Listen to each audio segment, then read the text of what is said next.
Hello everyone, welcome back to my channel. তোমাদের সাথে ভুনা চিকেনের ডিটেল ভিডিও নিয়ে চলে এসেছি। তো প্রথমেই মাংসটাকে ভালো করে ধুয়ে তার মধ্যে টক দই দিয়ে দিয়েছিলাম, তারপর দিয়েছিলাম স্বাদ মতো নুনটা যাতে ভালো করে ঢুকে যায় তাই ম্যারিনেটের সময় দিয়েছিলাম। তো তারপর কাশ্মীরি লঙ্কার গুঁড়ো, তারপর হলুদ গুঁড়ো এবং তারপর জিরে গুঁড়ো আর ধনের গুঁড়ো দিয়ে তারপর অ্যাড করেছিলাম গোলমরিচের গুঁড়ো। গোলমরিচের গুঁড়োর পরিমাণটা একটু অল্পই রেখেছিলাম, কেননা আরও পরে আমাদের ঝাল ব্যবহার করতে হবে, সেই জন্য বেশি একটা দিইনি। তো তারপর আদা আর রসুন মিক্সিতে ভালো করে পেস্ট করে সেটাও অ্যাড করে দিয়েছিলাম এবং সব কটা মশলা ভালো করে ম্যারিনেট করে মাংসটাকে আধ ঘন্টার জন্য রেখে দিয়েছি।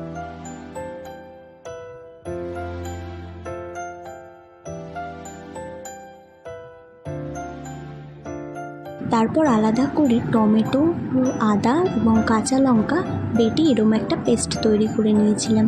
দেন কড়াই বসিয়ে কড়াইটা গরম হয়ে যাওয়ার পর কিছুটা সর্ষের তেল দিয়ে তেলটা গরম হয়ে গেলে তার মধ্যে পেঁয়াজ দিয়ে পেঁয়াজটাকে ভালো করে ভেজে বেরেস্তা বানিয়ে নিই।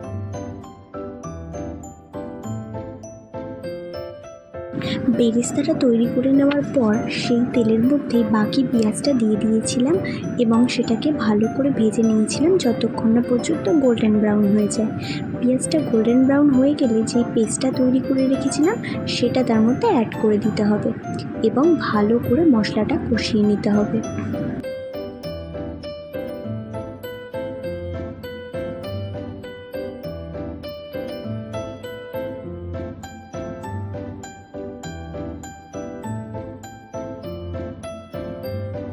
তারপর মশলাটা একটু মিশে যাওয়ার পর দিয়ে দিয়েছিলাম হলুদ। এটা অপশনাল, আমার মনে হয়েছিল যে এটা একটু হলুদ দিলে ভালো হয়, তো তোমরা দিতেও পারো নাও দিতে পারো। এবং তারপর মশলাটাকে ভালো করে কষিয়ে নিয়েছিলাম এবং ম্যারিনেট করা মাংসটা তারপর মাকে দিয়ে দিয়েছিলাম, কারণ আমার ভয় লাগছিলো যদি পড়ে যায়। তো তারপর মাংসটা দেওয়ার পর একটু আমার অসুবিধা হচ্ছিলো এতটা মাংস মেশাতে। তো তারপর এটাকে ভালো করে মিশিয়ে নিতে হবে এবং এটা মিশে আসার পরে এরপর ঢাকা দিয়ে দিতে হবে। আর অবশ্যই মনে রাখতে হবে ঢাকা দেওয়ার সময় যেন গ্যাসটা লো ফ্লেমে থাকে।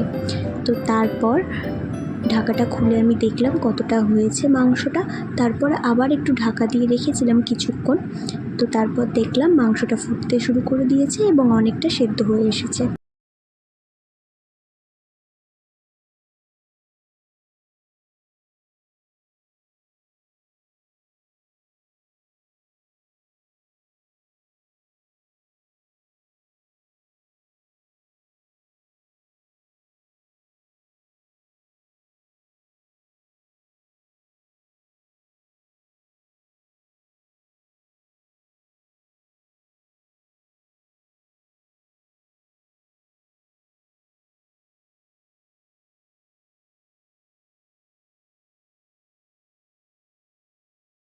আমাদের ভুনা চিকেন প্রায় রেডি হয়ে গেছে।